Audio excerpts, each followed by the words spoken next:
Alright, here I have a 5.7 Chevy. This is a 92, so this will be the throttle body injection. Basically, customer complaint is that car won't go past 35 miles an hour, 30 miles an hour, I believe. Car has like crazy misfire once you start giving it gas, and then it starts bogging out. Now, first thing I had to do was do the spark plugs, because we had, I think it was probably maybe like about 3 cylinders that were dead, 3 or 4 cylinders. They were the spark plug blues were all rusted out. The car was sitting for 5 years. So we did that first, and then we did the ignition rotor. There was a whole bunch of carbon buildup on the ignition rotor, so it was just like all over the place. Cleaned that all up. Then the car ran better, but we still had the misfire.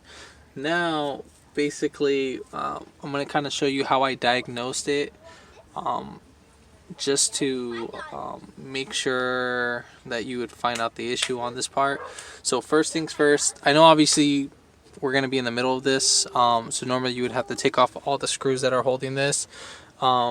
On the piece where like the tray is that would sit right here, you would have 2 hidden screws right here. Someone was taking this off prior to me. So let's get back to the story. So basically we need to make sure that this is spraying pretty well. You can just pull this guy right off. So we'll just pull this hose right off. Move this out the way, don't mind the wires. Just make sure nothing goes right there. So now that we have that moved, first thing we need to make sure is that we're kind of getting an umbrella spray. So usually what the spray is going to be kind of going around the bowl. So it's going to be going all the way around the outer edges. Make sure that you have an even spray. So we're going to go ahead and start this. The video is going to kind of be loud. I don't know how loud, but I just want you to see the spray pattern, and I'm going to show on both bowls. So this is one bowl right here, and then the other bowl is right there.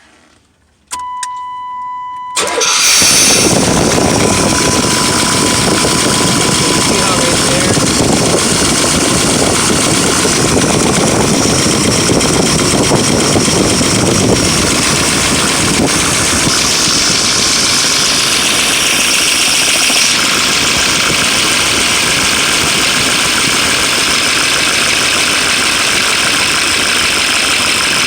See right there that it's spraying all over the place, so that's good. I mean, they do need some cleanup, but we know that's not the issue.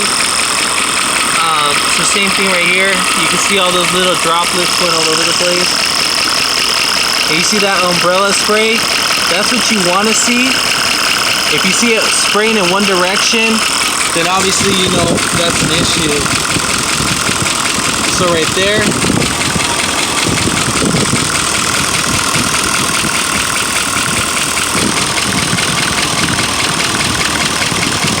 kind of hard to see, but it looks like it's dropping, but it's actually an umbrella spray. So when you take off that bowl, so when you take off that bowl, that's what you really want to see. Next step, basically, if that's fine, now we need to go in and see what cylinder is misfiring. Now basically the rule of thumb is you would basically pull off one wire at a time. Now you need to make sure you don't shock yourself in this matter. It will hurt. It's happened to me before, so it's a nice little juice shock.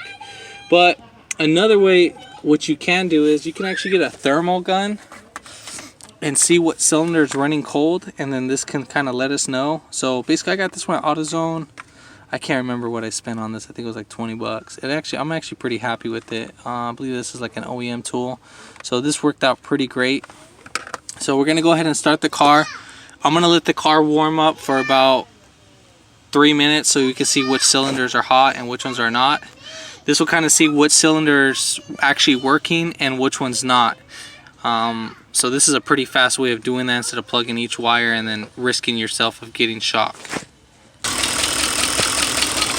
Alright, so I know the car's going to be kind of running, so it's going to be a little bit loud in the video.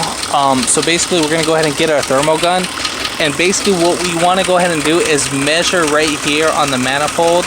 The more closer you are to the main port, obviously you're going to be getting a reading from everything else. So each port, so this will be one port right here. The more closer you are, so if you read right here or right here, that would be perfectly fine. So as for the cylinders in the middle, you want to read on this side or that side, so make sure you don't get those confused. So the first one we're going to go ahead and read. So make sure you get it on the manifold. So I got 168 degrees, 170. Okay, so we're going to go to the next one. Wow, what a big difference. So it's almost at about 100 degrees. So obviously we know something's going on with this cylinder. Now we're going to go ahead and read the next cylinder. That one's 240, so that's, you know, 20 degrees within spec, so about 30 degrees, that's nothing to worry about. And then for the other one, basically what I kind of did is I got it pretty close. Make sure you don't burn your hand, wear some gloves, and then just get it right in there. So about 245, oh, kind of backed off that. So 286, so this one, what I like about it, it has a laser on it, so that kind of shows exactly where the direction is. So now we know our issues in this cylinder. I already checked out the other side. You would basically do the same procedure for the other side. So we need to see what's going on in this cylinder. So next thing what we can do is we can check compression, because obviously we know we're getting fuel. The spray pattern's good. We can make sure we're getting spark. So what we can do is pull this guy right out here. And we'll check to see if we're getting spark. I'm going to be using the old spark plug. So basically I'll just put this old spark plug on the boot. And then we'll just make sure it's clipped in. Let's see if I can get this with two hands.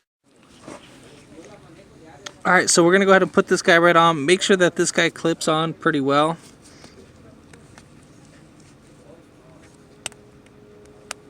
Okay, so now that's clipped in pretty well.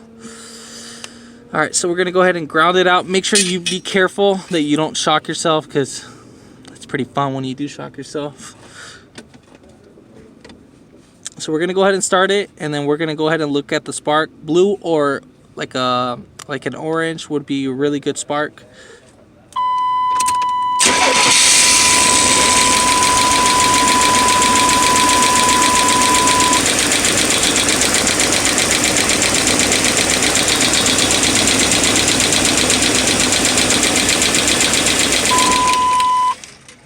So we got spark's pretty good.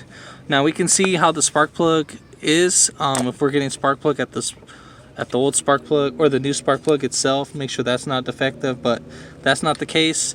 So we're gonna go ahead and take off that spark plug. Now the tool that I'm using is a 5/8 spark plug socket. Now the one that I got it from was from AutoZone, and I got a 1-inch extension, so it'll literally look like this. This actually is pretty good for this setup.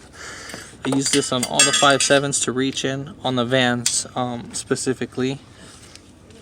So we'll go ahead and take that off.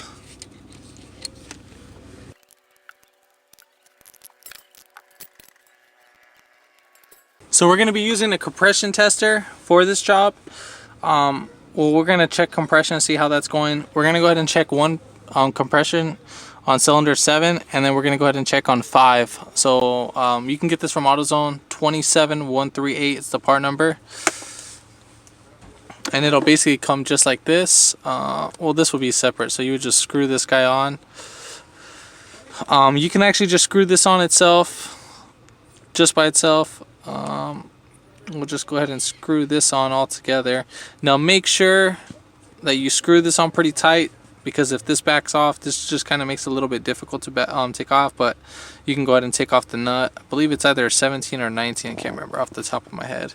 So we're going to go ahead and screw this in where the spark plug was at, just to check the compression. I already took off the old spark plug.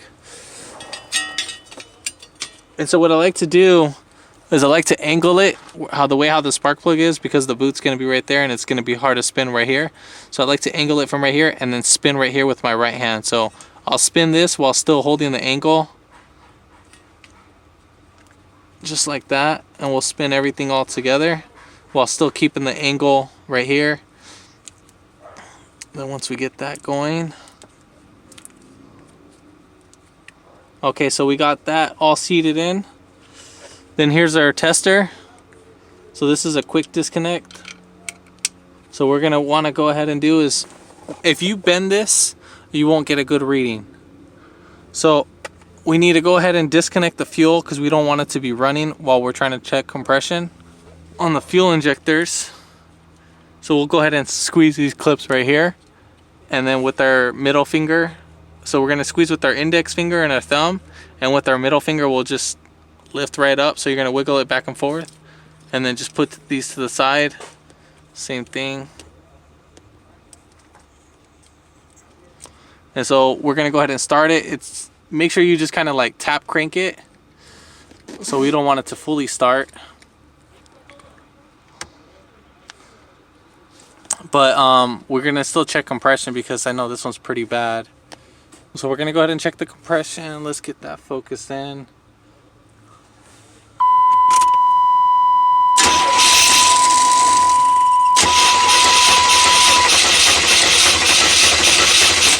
So we should literally got something right then and there, but we're not getting anything. So obviously we have a dead cylinder, so that's why we have the misfire. So now we're gonna go to the next cylinder. I'm gonna just kind of show you as a reference, just so you see that the difference. So I'm gonna go ahead and just pause it and then do the same thing with the next setup. I'm just gonna take off the spark plug and then reference the misfire. Now, if you're trying to, basically a rule of thumb is you want 10 psi difference from your highest one. So basically, let's say if it's at 180, I mean the lowest one, you actually kind of don't want no more than 170. Basically is that. So that's how the rule of thumb would be for this. So I already put back on the spark plug. You can actually just leave your cable to the side. Just make sure you know which one is right.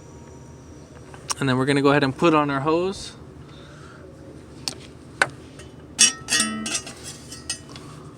So make sure we got in our spark plug tube, as you can see, just like that. And then we'll just go ahead and spin it in.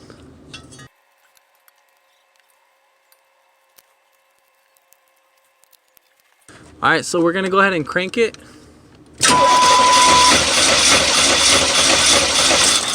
So usually on the fifth stroke, that's what you want to kind of see it at. So we're at like 180, 82. So I want to say, yeah, 182, that's where we're at. So obviously we know that's the issue. So we have a dead cylinder in that, on cylinder number 7. So unfortunately, that cylinder is no longer working. So I hope this video helped you out, and if it did, give it a thumbs up. Share the video for other people to learn about this. I was trying to find this video, try to see if there's something out there, but there was nothing out there. So I thought this was like the best thing that could be shown. Hit the subscribe button for more upcoming videos, and thanks for watching.